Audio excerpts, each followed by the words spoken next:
Hello guys, welcome back to channel.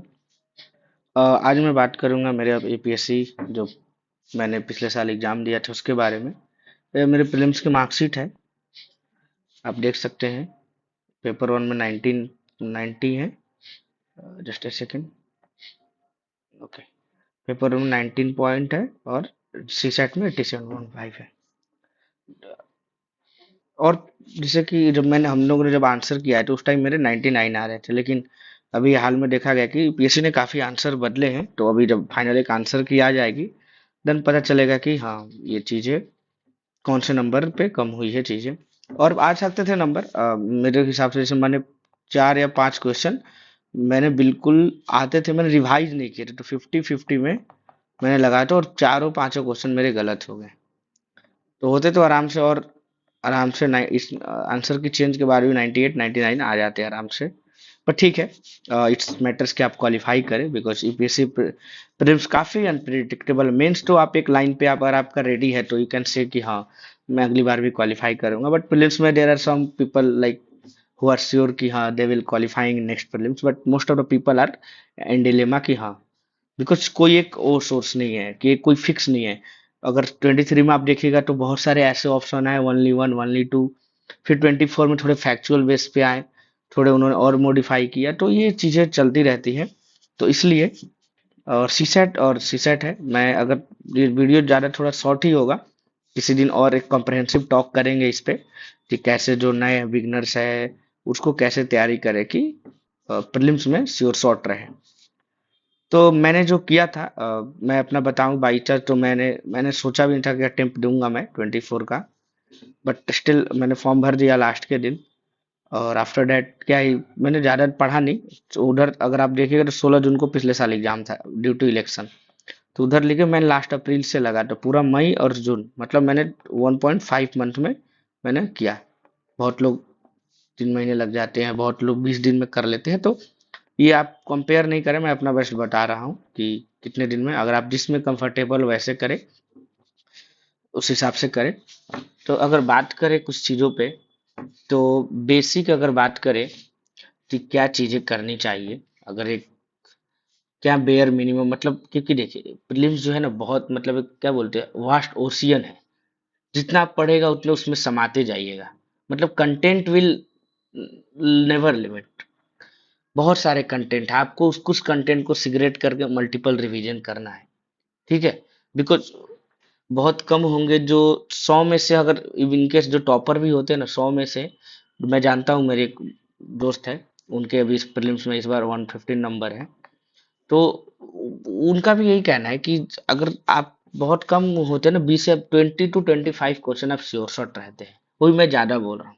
After the have to take eliminate, आपको अपने experience से अपने fact से ऑप्शन ऑप्शन को वो कर एलिमिनेट करने पड़ते हैं, देन यू विल, देन वहां पर आप एक फाइनल रिजल्ट पे पहुंच पाते हैं। ठीक है। तो मैं अगर बात करूं तो मैंने क्या किया था, मैंने क्या किया, जब मैंने किया तो मॉडर्न के लिए मैंने क्या किया, चुपचाप स्पेक्ट्रम उठाया और उसकी लास्ट की जो अपेंडिक्स है, मैं उनके लिए बात कर रहा हूँ जो पहले एक बार स्पेक्ट्रम पढ़ चुके हैं। ठीक है, जो बिगनर के लिए बात करूंगा, लेकिन जो अगर थोड़ा बहुत जिन्होंने पढ़ा हुआ है या अभी अटेम्प्ट देना चाहते हैं पहले से पढ़, उनके लिए बात कर रहा हूँ मैं। तो मॉडर्न के लिए जो उनके लास्ट में अपेंडिक्स है ना, वो पढ़ लीजिए। ठीक है, वो भी हिस्ट्री में, क्योंकि हिस्ट्री से वो बच रहे हैं, बहुत कम दे रहे हैं हिस्ट्री से।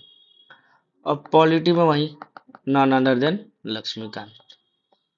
जितनी बार आप लक्ष्मीकांत को रिवाइज करेगा उतना आपका वो बनेगा। ठीक है, क्योंकि पॉलिटी क्वेश्चन हार्ड नहीं रहते, और जो हार्ड रहते हैं वो बहुत कम से बनते हैं। लेकिन हाँ, लेकिन ऐसा रहे कि हम बेसिक तो एटलीस्ट बना पाए, तो उसके लिए लक्ष्मीकांत। ठीक है।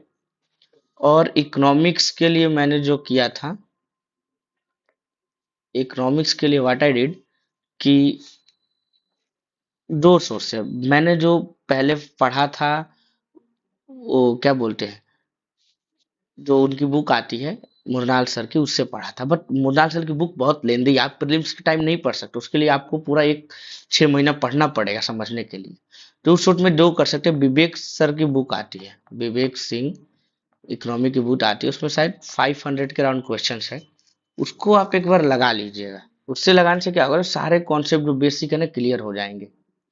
और एक ओनली आईएएस या उड़ान की बात करिए, जो एक बुक आती है, वो उसके लिए, इकोनॉमिक्स के लिए ये दोनों बुक सफिशिएंट है, जो मैंने फॉलो किया है। पर विवेक सिंह से आप ये जरूर लगाइए, इससे आपको एक अप्रोच पता चलेगा कैसे इकोनॉमिक्स के क्वेश्चन अटेम्प्ट करने हैं।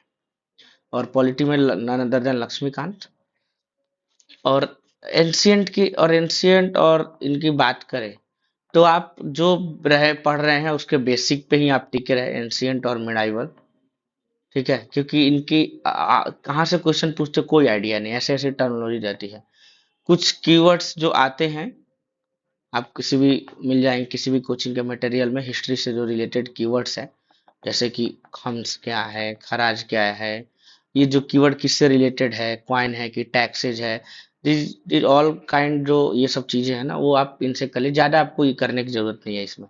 क्योंकि हिस्ट्री का कोई भरोसा नहीं, ये एंशियंट मिडाइवल मॉडर्न तो you can tackle it at a certain level, but ancient और मिडाइवल का मतलब कोई और छोर नहीं है।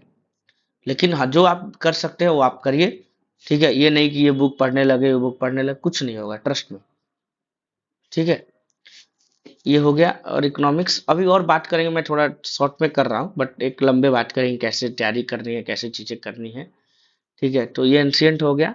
और उसके बाद आप आ सकते हैं, पॉलिटी इकोनॉमिक हमने कर लिया। हाँ, इन्वायरमेंट में देखो, इन्वायरमेंट वो जब से, मुझे जहां तक लगता है जब से उन्होंने आईएफ के साथ कंबाइन प्रीलिम्स किया ना, इन्वायरमेंट में काफी डीप चले जाते हैं। तो भाई डीप जाते हैं तो हमें तो पूरा आईयूसीएन का हमें तो पूरा लिस्ट याद करना नहीं है, क्या हो रहा है क्या नहीं हो रहा है। तो इससे इन्वायरमेंट क्या, एक तो जो आप करंट में पीटी 65 तो पढ़िए आप। मैं बता रहा हूँ, बहुत से लोग अलग सोच पाते हैं, पर मैंने पीटी 65 ही फॉलो किया था। ठीक है, टोटली इसी पे था। और बाकी न्यूज़पेपर तो आप डेली पढ़ते ही हैं, या फिर कोई पीटी 65 ले लीजिए, इसी को अच्छे मल्टीपल टाइम से पढ़िए। और इसमें जो स्पीशीज रहती है ना, उसी का देख लीजिए क्या स्टेटस है आईयूसीएन में, क्या उसके लिए इनिशिएटिव है, और अभी क्या हाल में क्यों न्यूज में है। ठीक है। और कुछ जो अभी जैसे अब क्या है, इसमें जैसे नए में है तो उसमें क्या बोलेंगे, wild life sanctuary, biosphere reserve, community reserve, इन सब का दो चीजें देख लीजिए, कैसे फॉर्म होता है, कौन नोटिफिकेशन जारी करता है, कौन अप्रूव करता है, ये तीनों चीज में। और नया नया नया कौन सा नेशनल पार्क बना है, वेटलैंड बना है, ठीक है, कम्युनिटी रिजर्व बना है, कौन से स्टेट में है। और उससे स्टेट में तो ये ज्यादा नहीं पूछेंगे, उसे पूछेंगे कि किसके लिए फेमस है। जैसे गिर नेशनल पार्क है, एशियाटिक लायन के लिए फेमस है। ठीक है, किलाडो घाना है, तो वहां पर वो है, ग्रेट इंडियन बस्टर्ड के लिए है। अब काजीरंगा का बात हो गया, तो वन हॉर्न राइनोसोरस है वहां पर। तो ये सब चीजें ना, इसमें बस आपको ये देखना है कौन से कब कैसे अप्रूव होता है, कौन इसका हेड रहता है। एनटीसीए के बारे में, चाहे जनरल जीएसी, ये सब हो गया। पॉल्यूशन के बारे में जो चीजें, environmental pollution act, wild life sanctuary act, basic पे मेरा मतलब कहना, you have to stick with basic, because environment is also like a challenging, बहुत चैलेंजिंग हो जाता है इन्वायरमेंट को। ठीक है, we are not doing on PhD कि हाँ हमें इस स्पीसीज के बारे में, उसके कितने नाक है क्या, बेसिक जो, ये तो इसमें दी रहती है। और जो बेसिक आपने नोट्स बनाए होंगे या फिर किसी कोचिंग के पढ़े होंगे, वाइल्ड लाइफ सेंचुरी क्या है, नए नया कौन सा बना है wild life century, wild life century कैसे नोटिफाइड होता है, बायोस्फीयर रिजर्व कितना है, और कैसे बनता है, और जो नया बने से वेटलैंड बहुत सारे नए अभी जुड़ रहे हैं, तो उसकी क्या खासियत है, थोड़ा आसपास के बॉर्डर देख लीजिए किस स्टेट में है, ज्यादा नहीं देख लीजिए ताकि ध्यान रहे ऑप्शन एलिमिनेट करने में। ठीक है। और इन्वायरमेंट हो गया, पॉलिटी हो गया, इकोनॉमिक्स हो गया। ठीक है। और हिस्ट्री हो गया, पॉलिटी हो गया, इकोनॉमिक, जियोग्राफी।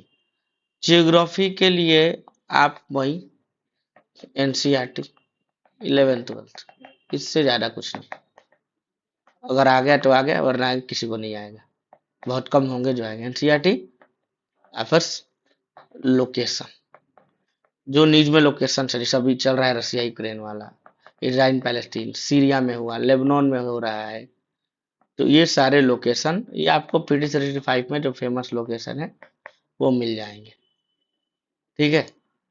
या फिर किसी सुदर्शन गुज्जर सर की एक, जो अन अकेडमी में पढ़ी हुई है, वहां पर उन्होंने पिछले साल तो कराया था, 20 साल का मालूम नहीं मुझे, शायद इस साल भी कराया उन्होंने, जो फेमस फेमस लोकेशन है वो उनका वीडियो देख लीजिएगा।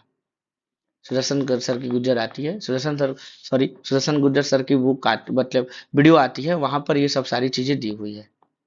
ठीक है, तो ये था आपका, मैंने जीएस के लिए बता दिया। और देखिए, और दूसरा पार्ट है, जीएस से ज्यादा इंपॉर्टेंट है सीसेट।